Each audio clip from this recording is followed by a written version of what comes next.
The threat of small arms is what we are looking at tonight, particularly in the year 2012, where we have a crunch election to contest at the end of the year. And definitely the small arms issue has been on our lips for quite some time now. We are told, we keep hearing reports about persons or buses and all that being discovered carrying caches of arms here and there. Recently in Kumasi, or at least a Kumasi-bound truck was packed with some AK-47 assault rifles concealed in kola nuts and charcoal. Can you believe that? And of course, guns in recent clashes in the Upper East have also reawakened the concerns over small arms in our country. Again, we've been told that because of how porous our borders are as a country, sometimes when we have all these theaters of war regenerating around our borders, particularly in Ivory Coast and what happened recently, one cannot be sure that we will not have such people actually transporting some of these arms into Ghana, perhaps for business, perhaps to arm people who themselves want to do some pockets of violence or foment some trouble, or perhaps actually to hide them away from the countries in which they operate, and that becomes quite a problem for us. Indeed, highway robberies have become an issue in this country as well, and the question is, how do these persons come into contact with these things? Fulani headsmen have been in the news for some time, and they still are, and those people also wield cutlasses and all manner of things, but of course pistols particularly. And we also are told that there is a thriving market for the making of small arms in some parts of Ghana, and that itself must also be a question. Of course, licensing may be required in our laws, but for most of the time, people seem to honor these laws only in the breach. So are we doing a good job at monitoring these issues, and how do we even monitor it in a country that's admittedly statistically challenged? At the recent 66th UN General Assembly, President John Evans has actually touched on this matter as well, and says that it is really critical for us to check small arms making some form of a linkage with terrorism in Africa, and Ghana particularly. So really, we'll be looking at these issues, and we couldn't have had a better person on the matter, the Executive Secretary of the Ghana National Commission on Small Arms and Light Weapons, Mr. Jones Botai Aple. He's a lawyer by profession and training as well. He's in the studio with us. It's good to have you, Jones. Welcome to the show. Thank you very much, Robert. Sometime during the show, we hope to be joined on the phone by Afi Yakubu. She's Executive Director of the Foundation for Security and Development in Africa, FOSDA. Of course, you may have some views on the matter. I will be happy to have them sent to us. 1760 is a text line across all mobile networks. Each text message will cost you 30 pesos. If you're on Facebook, the address is facebook.com/multi-TV Express. Send your views to us. We will be happy to deal with them. Jones, let's perhaps begin with some clarification of one or two things. Sometimes there's a need to make people understand the extent or the breadth of what we are discussing. We've been talking about small arms for a long time in this country, light weapons in this country. Really, when we say that, what are we referring to? Thank you very much, Robert. That is a very technical definition, but before I get there, let me first, you virtually touched on everything that we ought to discuss this evening with your intro, displaying an in-depth knowledge of really what the issues are. You raised the issue about the Fulani, and you raised the issue about our borders, you raised the issue about numerous chieftaincy, and then the scanners. These are basically the challenges confronting Ghana when it comes to the control, not only small arms, of all contrabands, narcotics, human trafficking, small arms, and all those kinds of stuff. But let me come to your question. When we talk about small arms, a lot of people get confused when you're talking about small arm. A small arm is any weapon that can be used by one person. So AK-47, shotguns, grenades, landmines, any weapon that can be handled by one person is considered a small arm. It is a light weapon when it can be used by two or more persons in a team. So you find the portable manpads, the rocket launchers that are on a track. I hear in Afghanistan they can even mount them on they are donkeys.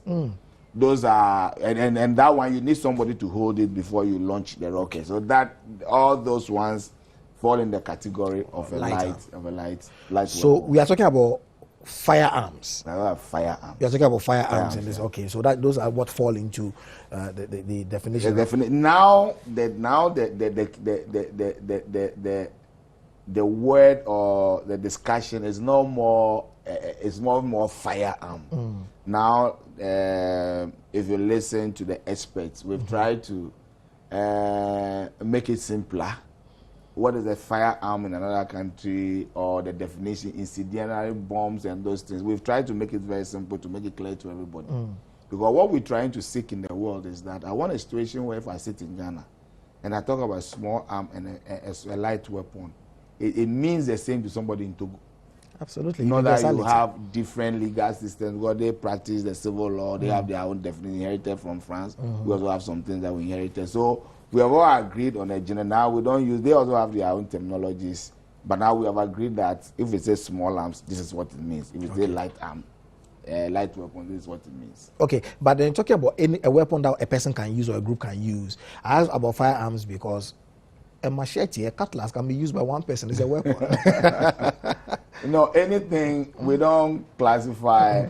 I mean, if you want to stretch the argument that far, then probably kitchen knives, etc., can also be classified. Absolutely. Well, there are things that can harm you, but when we talk about small arms and this fire, we are talking about things that have projectiles that you can project. That so it's not everything. Otherwise, casuals and axes or like Rwanda, they kill people. So, right. So it's just a technical definition. So you don't want to get into the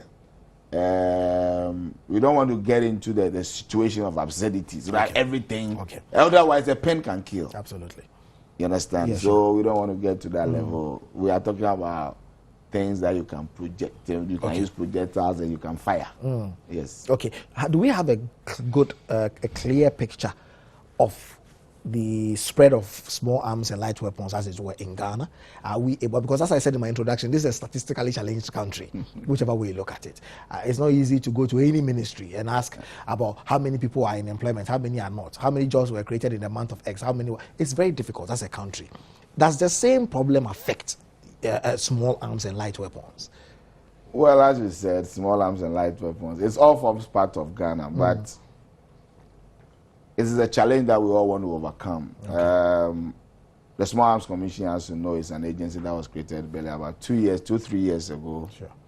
So, and we're trying to do things in a way that conforms to some practices, some international best practice.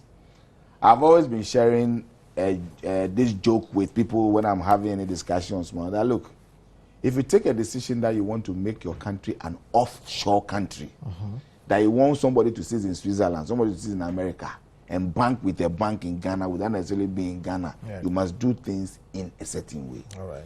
If we decide to allow people to own weapons, then we must do things in a certain way. So like what you have described, the whole thing about gun control is about data. All right. Unfortunately, in Ghana, the data is there, but the data is not packaged in a way that allows for easy retrieval, easy usage, and easy management. So it's there. I mean, if you go to the police firearms registry, we have records of guns as far back as 1926. They are there. If you want it, but you really, if you want that kind of data, it's a laborious exercise. But then that is what we want to avoid. That is where we, with the advent of computer, but it takes some level of work in order to get to the level that you are talking about. But certainly, it's something that we have noted that, look, in what we're trying to do, guns they are not bred. They are lethal. These are things that kill. So you have to have, it's like cars. You can't say you go to DVLA, you take your car, and there's no data at DVLA. That is dangerous. But I'm afraid when it comes to guns, it's almost worrying. That's the level, it's worrying. But I'm saying that it's not something that, if I should say, the system has not identified. It's something that we've put our hands on, and very shortly, that's the challenge we will overcome. But I'm sure many people will be wondering whether we really have data. Because as you said, we do have the data. Does that have to do with those who take steps to register their weapons? Because in talking about the spread or the proliferation, as we keep saying, and talking about the porosity of our borders, as you have cited, and all of that, could we really know the figures that we are dealing with? Or is just the people who are in the formal wing? You go to the police, I want to keep a weapon in my home. This is my name. I don't have a criminal record. You take my whatever I put in your data. That may exist. But what about all the other issues that you have to contend with? Are we able to put a finger on that and say that we have X or Y number of weapons in Accra? Or Tamale for that matter? Well, in some of these matters, it's just like economics. We have, you have the facts, and then use the facts to probably project or extrapolate into what you don't know. It's the research methodology. So the methodology when it comes to guns is that for every gun that you see, that you have, you know, as a gun control officer, there may probably be about 3 to 4 that you don't know. But that's absolutely. You understand? So that makes the situation quite dicey. But I'm saying that in Ghana, we have close to about 500,000 weapons in our database. We're a country of close to 25 million. Right. That really, even if you use that statistical extrapolation to say that we have 2 million weapons, it's really not the issue that we in gun control are worried about. We are worried about what you spoke about, the easy accessibility. So somebody wants a gun, I'm told you go to Tudu and you can find a gun. That is where the problem is. So, and it has something to do with the mentality and the culture of the people. When we progress into the discussion, I'll give you examples of countries like Israel. There's a compulsory military service. So everybody you find in Israel knows how to fire a weapon very, very well. Sure. They are on the. I'm told that when you sit on a bus in Israel, one of our counterparts told me, about 70 or 80% of the people who are sitting on the bus, they are all armed, but they don't kill themselves with a weapon. So it's not the issue. The issue is not about the numbers. The issue about the mentality and certain conditions. Those things fuel the demand. So you live in a country, you have numerous chieftaincy disputes that are unresolved. People are peeved. These are all demand triggers, or these are things that drive the demand.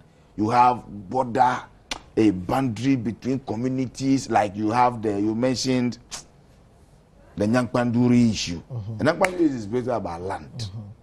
You understand? Yes. If we have a fair, transparent adjudicating system and our courts we have speedy trials, you and I know, why would somebody want to risk his life to go and fight over a land that he knows that the court will churn out fair and acceptable, or at least equitable judgment? So these are all things that we need to look at as a society. And I believe it has something to do. Gun proliferation has a lot to do with the level of governance in your country. I wouldn't say that we will get to a point in Ghana where we'll be happy like Denmark and Norway and co. But at least when we get to a certain level, we expect that some of these things will be minimized. But really, I mean, we'll be talking about the elections at some point without raising an antenna or two in terms of panic mode or all. But as you say that, it's not so much a question of the numbers. Again, it really got my attention, because if it's not so much a question of numbers and we have issues, like you say, it's the issues that trigger it. Can you imagine Ghana, where from Medina to Circle, 80% of people on the trotro actually have pistols in their breast pockets or in their back pockets? Because in the Israeli example that you cite, I do not know for a fact, you know better about these matters. Is it a situation of 80% carrying it in secret, or they are carrying registered weapons and the weapon can be traced to their person? Oh, yes. So that the ballistic expert's job is easy when a gun has been fired. But in Ghana, you may never be able to trace a bullet to a person. Well, you are a lawyer, so you are speaking as a lawyer. So, but you are, I believe, you are very well versed in the area and the problems confronting the system. But I believe you are also speaking as a lawyer. Recently, the Ghana police, they've been assisted or supported by, I think, the United States to have some labs. Okay. I think for now they've gotten the one for the testing of drugs. Okay. The ballistics one that you mentioned will come later. I believe time and time and again, me and you have argued in the courts. Why can't our police catch people based upon their own independent analysis or investigation of the matter, must it be always by informants?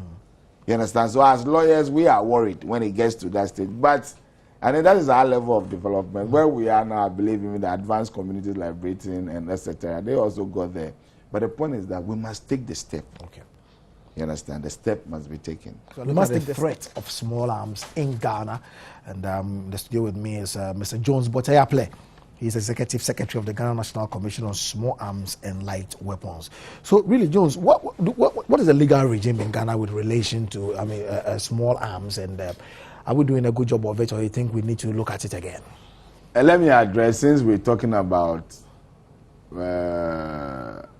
these days, everybody talking about arms seizures and arms that have been transported to Nigeria. So absolutely. I want to talk about the two regimes. I want to talk about the importers, and I'll talk about individual or personal acquisition. Okay. If you are an individual and you want to possess a weapon, the law allows it. You just must be 18 years and above. Okay. And you must be of sound mind. The law says you must be a person of repute, which means that if they go into your neighborhood today and they go and ask if Niade is angry, how does he behave? We won't get anybody saying that he takes his gun or he starts beating everybody that he meets. The law also says, requires you to state the reason why you want to own the firearm. Okay. So, and under our law, we have various reasons for self-protection, for hunting, for sports shooting. That's right. And then some people want it for antique. Okay. What do they call it? The people who keep collectors items. Okay. So our law allows all this when it comes to owners, and rightly so, because this is something that we inherited from the British. I mean, before the British left here, you know, they had a culture of these gun clubs, etc. And those things, we had them during the colonial days. And so those things persisted when we gained independence. So these things are there. You went to Achimota, I believe some of your teachers, your old colonial teachers, they had some gun firing ranges around your school in those days. So that's a... Now, when it comes to... so when you apply, then if you state, you must apply to the Minister for the Interior. Then the Minister of the Interior will give you permit to purchase the weapon. Now, we have what we call then you can purchase weapons that we classify that with a civil categorized weapon. A pump action, a double barrel, a single barrel, and a cap guns. Okay. And then pistols. Now, but pistols have a little bit of different regime, which I'll explain. Now, when it comes to even the procurement or the purchase of the weapons that I've mentioned, the pump actions, we have two levels. You first of all, after you apply, the police will vet you. After the vetting and you are certified to be okay to possess the weapon, they give you a permit to purchase. So you are given a permit, and then you have to go to an arms dealer in Ghana, and then you show the permit to purchase, and then he will sell the weapon to you. That permit to purchase lasts for 6 months. And when you don't use it within the 6 months, it is not automatic that when you want to purchase again, it will be given to you. Okay. So when it's given to you, you must try and use it. We have something in Ghana we say that for us is different from the States. In the States, for instance, you know, gun rights is in their constitution. Okay. In Ghana, we say it is a privilege. Okay. So, and even if you look at throughout our law, the Minister for the Interior can revoke your license and collect your gun from you without telling you why. It must not, he's not under any obligation to assign you reasons. Okay.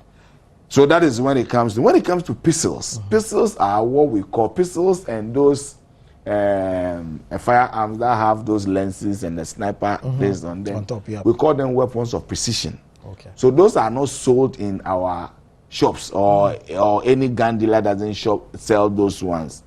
The Minister for the Interior gives you a personal license. So at any given time, you can bring only one. So you, Niade, can go to the minister and state the reasons that, look, I live in somewhere in a Buri, and I've been attacked. And you must some of the time we want evidence. I've been attacked. You have police extract, so and so times, so 2, 3 extract, and so I need it to protect myself. If you think that you have a real security challenge and you're right, there's no reason why we should prevent you from having it. Okay. So that's when it comes to the importation. You have to register as any business. You apply to deal in guns. You do the same vetting on you and your company, your directors, etc. Right. And then you are given the license. When you import a weapon, anytime you want to import a weapon, the law requires you to apply to the Minister for the Interior, even as a dealer. Okay. That I want to import 5,000 shotguns or 2,000 pump guns. I want to import, say, 10 million or 2 million or 1 million ammunitions to go with it. The minister will approve. Then you take that license, you take it to your, the exporter or the manufacturer in the Western world. They know we don't produce. In Ghana, our law doesn't allow production. Now people do this, I'm told, well, parts of the water region. Yeah, maybe we'll come to that. These are all, I would say, skills that we acquired from association with the whites. Okay. So when you get that license, you bring it. When you import the weapon when it comes to Ghana, the Minister of Interior again gives you a permit to clear. Wow. And then the National Security also clears you before you can even take you need security clearance before you can clear any cash, a lot. And then the police is expected to escort you into your magazine and your armory. At the armory, we have 2 padlocks. The police must buy their own padlock. They lock one, they take their key away. And then you, the owner of the magazine or the armory, also has one padlock. You lock it and take your key away. Don't ask me what is the practice. This is what the law expects us to do, that we escort it. The law also expects the arms dealer to keep records, inventory of whoever they've sold the weapon to. So at any given time, if the police is so minded, it used to, now with the coming of a Small Arms Commission, we have to do it in collaboration. From time to time, we visit armories, we visit magazines of arms dealers and check, all in the bid to avoid the slippages of these weapons into the society because of what they can do. So this is what, as in the gist, this is what our law says when it comes to ownership of weapons. Now, as I explained, light weapons, You want to move on to something else? No, I'm still talking about the law. Because I have a few on the line now. But I also need you to give me that picture as much as you can. We don't allow any individual to own a light weapon. No individual? No, that's a complete prohibition. And we don't allow anybody to produce firearms in Ghana. So go ahead. Interesting. Afi Yakubu is Executive Director, Foundation for Security and Development in Africa. Good evening to you, Afi. Hello, good evening to you, Afi. Good evening. Thank you very much for having me on your program. Thank you for making time to join us. Mr. Jones Aple, who is Executive Secretary of the Ghana National Commission on Small Arms and Light Weapons, is in the studio with us. He's giving us some good education on the issue of small arms and the legal regime on it. Let me find out from you, what is your own understanding? What do you make? Hello, Afi, can you hear me? Yes. Okay, I'm trying to find out from you. Our topic is based on the threat of small arms, and I'm trying to find out from you, what do you make of the threat of small arms in Ghana? Is there one, or we really are worrying about nothing? Oh, hello. I'm sorry, you are faint. I don't know. You didn't hear that. Let me try again. Try again, please. Okay, I'm asking you whether you think there is a real threat with regard to, or in respect of small arms in Ghana, or you think that those who say there is are worrying about nothing? Okay. First of all, I must apologize for not being able to join you in the studio, and it's just due to the fact that I wasn't informed early enough. I would try as much as possible to listen carefully, because the line is quite faint. I hope I'm clear on the other side. Very clear. Okay. I don't want to be an angel of doom, but I think that the threat of small arms in Ghana is very real. Why do I say so? Our security agencies are acting according to the requirements of the ECOWAS Convention on Small Arms and Light Weapons.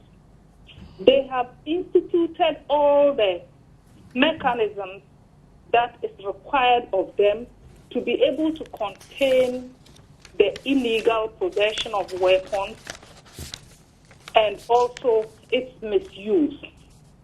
One of such examples is the establishment of the National Database and Registry, which is located within the police unit.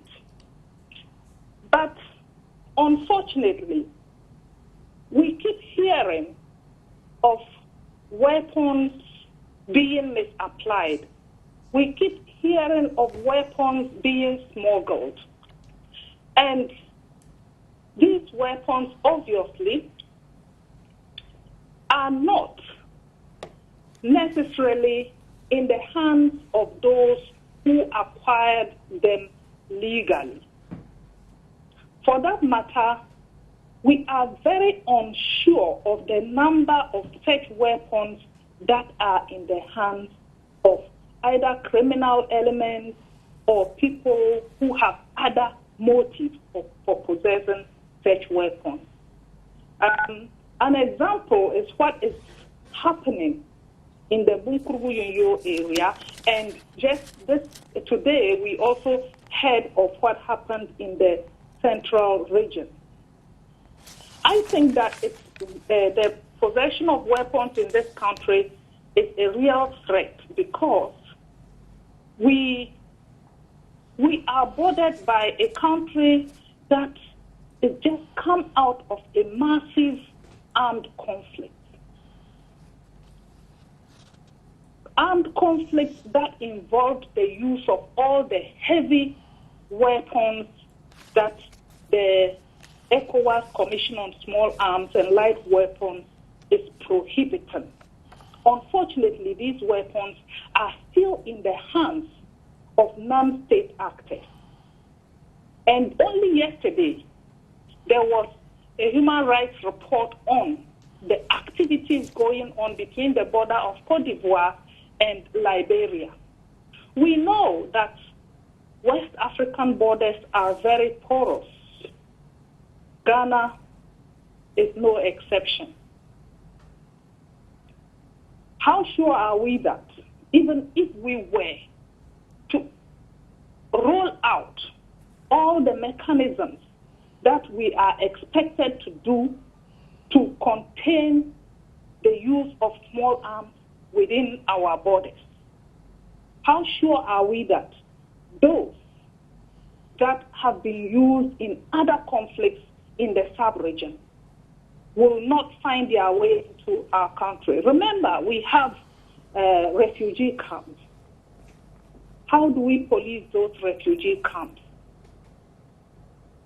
These are some of the reasons that make me think that the threat of small arms misuse in this country is real, and mixed with the fact that we are in an election year with all the tensions rising, how are we going to be able to contain our political supporters in a way they would not be provoked to the point of seeking these illicit arms that are within our communities? So, Afi, I hope you can hear me better now. To you, it's a situation that calls for immediate attention, and the picture seems a bit gloomy, at least based on the explanation that you have just given. Let me hold on right there for me, and let me come back to Jones and ask him. Jones, Afi's view seems to be that the picture is quite gloomy. It's not as, you haven't said it is smooth, but at least you don't think it was as bad as some people would like to suggest. What do you make of Afi's submissions? Thank you very much, Robert. As I tell you one thing in public administration, if you go to any country and you find Ministry of Women and Children Affairs, then it means that that country has elevated that issue to the level where it wants is to gain that level of prominence. The mere establishment of a commission that is charged solely to deal with small arms and light weapons means that we are serious about the issue. What my senior or my sister Afi said is really not far-fetched, because who wants his country to be weaponized? We all know what weapons can do. We've seen Liberia, we've seen Cote d'Ivoire, we've seen Sierra Leone, we've seen Guinea-Bissau, etc. And even every day, I believe when you take the newspapers, or it's replete with some homicide story, some armed robbery, some Fulani story. So as for the guns, the gun proliferation, it is an issue. Right. Now, what we are looking at is, so if it's an issue, what is being done? What is being done about it? Afi herself mentioned the fact that government, we've established the firearms registry at the police headquarters. That is the first step. You might not be happy with the state of probably the data that they have there, but that is the first step. The mere establishment of the commission itself is another step. And other things that we, in terms, we also, we talked about a baseline survey. You asked me, we've done a baseline survey to at least have an idea of if we say we have a gun problem, what is the extent and what are the issues. Right. So all these things are being looked at. I rightly agree. You don't want to sound as an angel of doom, but you must, as much as possible, also try and bring the issues to the fore so we can all tackle it. Okay, so Afi, let me ask you, what, based on what you just described to us, what are some of the steps that you expect to be taken, and by who? Look, one of the steps is just what you are doing with Jones Apley, and I commend him very much as the executive secretary of the Small Arms Commission. I must say that they are doing their best, given the circumstances within which they operate. My concern is that about maybe 5 years ago, anytime we heard of weapons misuse, it involved maybe locally manufactured pistols here and there. But today in the news, what did we hear? AK-47 being smuggled into the country. We don't know how many AK-47s have already arrived here. And so, for me, one of the things that we should be looking at is how to sensitize our communities to the point where collective security is identified as the responsibility of the individual and the community, just as much as it is the responsibility of the government. We have to go out. We have to go beyond TV programming and radio programming. Those who really need to be reached, I bet you, do not have enough time to listen to our big English on TV and radio. They need to see. We have to take the visuals out to them in the community. We have the Ministry of Information. They have video vans.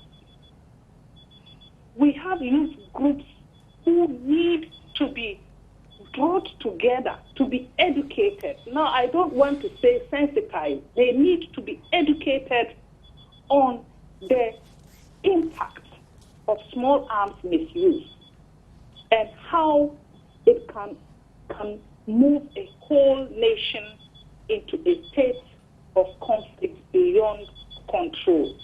So these are some of the things that we need to do. We have to take our campaign to the doorsteps of the communities and groups that we think are most prone to the use of arms. Those are some of the things that you think that we need to do. Between now and December, when we have the elections, because you cited that a bit earlier, it's also part of the issues I think we should be discussing. You've talked about sensitization and all, but really, are there certain practical, other steps for you in relation to the elections in particular? Because as you say, sometimes the supporters don't behave according to plan. Hello?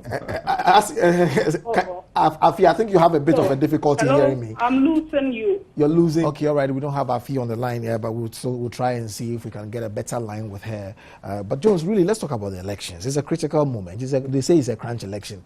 I am not particularly worried about this particular election because we've seen crunch elections in the past. But that also doesn't mean that we should rest on our oars and say we've done it in the past, so we'll always do it. We still need to take steps. And from your end, what do you think should be the steps that we need to take with regard to small arms in this 2012 critical year? Well, Afi rightly started answering the question.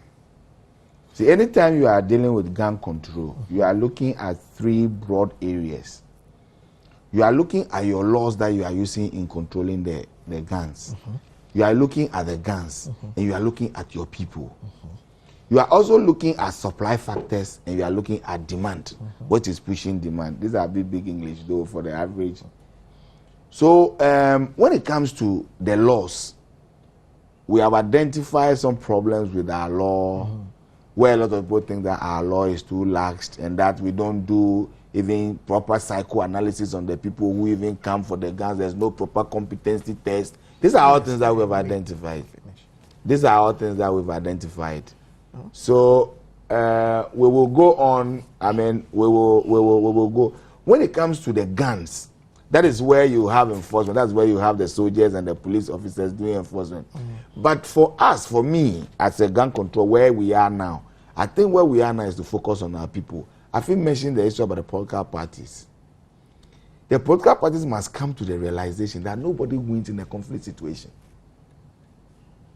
Look, when war breaks today, you won't have a country to govern. You eventually have to come to a table somewhere after you have destroyed the whole of Accra and destroyed the little Kolebu and the National Theatre that we have. Go and meet somewhere in Lomé or go and meet somewhere in Addis Ababa and go and broker peace. Is that what we want as a country? Absolutely not. So that is the first thing as we go to the elections is we need to tackle the political parties and try and urge them that, look, we need to tone down the language. The winning at all cost language must be taken out of our discussion. Let me get Afi's view on that as well. Afi, I hope you can hear me better this time. We are talking about the elections, which is just a few months away. Yes. And I'll need to also find out from you, what really do you think we should be saying to ourselves as a people regarding the election, and to make sure that the small arms really don't threaten us at this time? No, I think my brother Jones has already hit the nail on the head. The political parties foot soldiers. I think the leadership of all political parties must have absolute control over their language and the foot soldiers. Jones already mentioned it. We only have one Ghana. And if anybody has ever experienced what it is like to be a refugee in somebody else's country, we will be careful about how we play our politics. I have seen refugee camps, visited refugee camps, worked with refugees. There is no difference between the foot soldier and the one who was trying to be a head of a country. They are all queuing for Russia. That's not what we want to turn Ghana into. And so that is one big issue. We are in an election year, and as December grows nearer and nearer, we have to temper our language. We have to appreciate the fact that anybody who wins and Ghana becomes a conflict country that person will not have a country to head over, to be the head or a president. So we should target the political parties. Unfortunately, we've still not been able to come out with a regulatory mechanism that will function. Politicians who use languages that threaten our peace during elections. You know, I think that, Jones, maybe we should put our heads together and see what can be done about that. But I'm so anxious about this season, you know, because of the heightening of tension and all politicians almost taking entrenched positions, you know. This evening, the news in the central region, as soon as I heard it, you know, that's the psychic, you know, of languages that threaten ethnic groups. As soon as I heard it, my immediate conclusion was that, oh, our war has started. Okay? And look at what is happening in Bulpurbu. Our peace is still very, very volatile. Okay. We shouldn't be comfortable. We have to ensure that small arms and light weapons are removed completely from the body politic of this country. Do you think that can be done practically, removing the small arms from our body politic? I think it can be done. By what means? By what we have started. By letting people realize that there is life after election. By letting people realize that even if you lose in an election and you are in your country and you still have the freedom to speak and to go wherever you want, it's better than winning and running away from your own country. That is very well spoken. We should intensify the sensitization. We should intensify the campaign. We should get a lot more people on board. We should mobilize civil society. We should mobilize political party supporters. And we should go beyond Accra. I believe strongly that if we were to tackle the issue of the proliferation of small arms as aggressively as we tackle issues of political party election, we would have been somewhere, you know, quite advanced in our quest to reduce the desire of people to own weapons. If we had addressed the proliferation of small arms, the way everybody is talking about politics and election, we should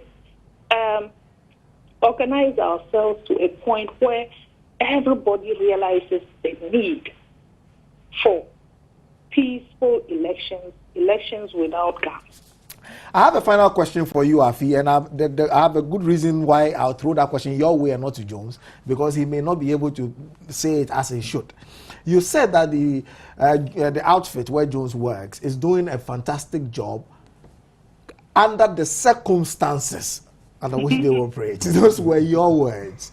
Yes. It tells me that they could have done a better job if their circumstances were different. How different should their circumstances be made? What do they lack? What must be put in place for them? I think they need resources.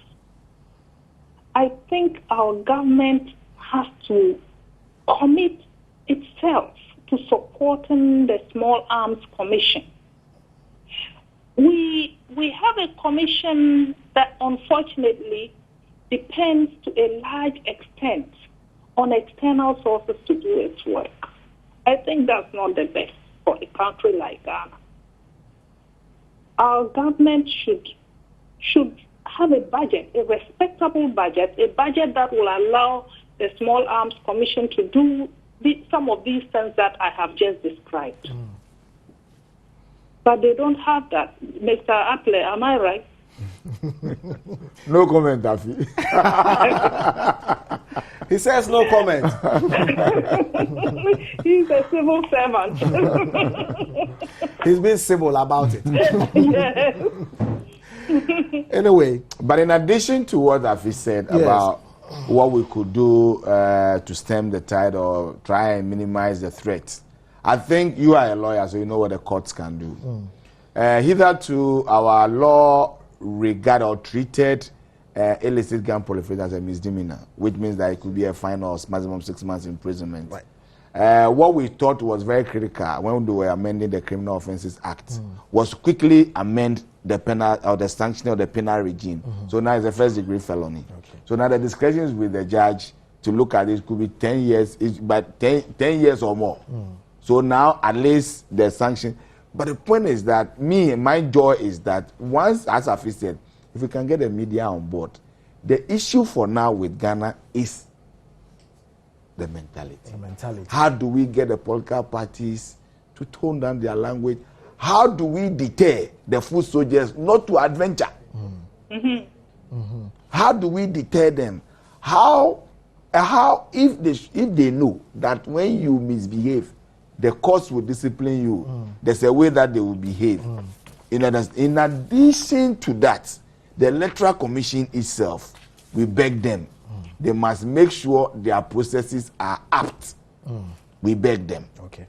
Because you are a lawyer, you know the procedure and the process is as equally important as the outcome. If you have situations where a particular group thinks that they have been shortchanged, you know what they will recourse to. Okay. So they need to get the processes. They have to have a very good grievance resolution mechanism.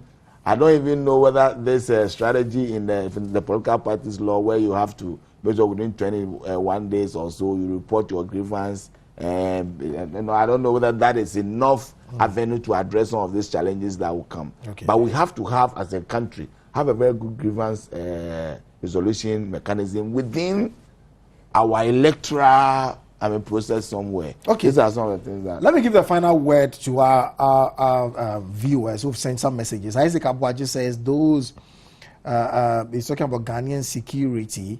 He says, I trust them a lot and that they will catch all of them. Okay, Ghana should just keep it up. You mean they will catch people who misbehave? I think that's the point you're trying to make. Michael Joe says, so do we even have security intelligence agencies in Ghana?